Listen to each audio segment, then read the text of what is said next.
Okay, we got a tornado warning now. Impacts. Excessive runoff may...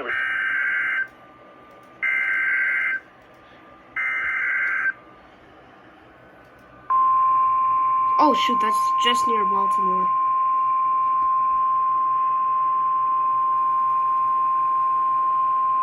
The National Weather That's Service so close to in Sterling, Virginia Baltimore. has issued a tornado warning for southeastern Howard County in central Maryland, east central Montgomery County in central Maryland until So it's around 12:45 here. p.m.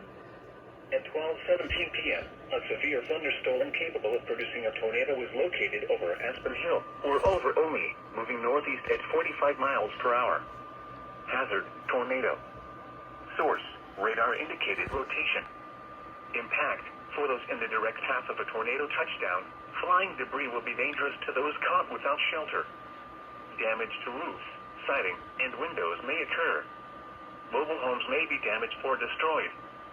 Tree damage is likely. This dangerous storm will be near Savage, Guilford around 12:35 p.m. Columbia around 12:40 p.m. Elkridge and Ellicott City around 12:45 p.m. Other locations impacted by this tornadic thunderstorm include Fulton, Spencerville, Cloverly, Simpsonville, Clarksville, Edgar, Ashton, Norbeck, Sandy Spring, and Brinklow. Take cover now. Move to a basement or an interior room on the lowest floor of a sturdy building.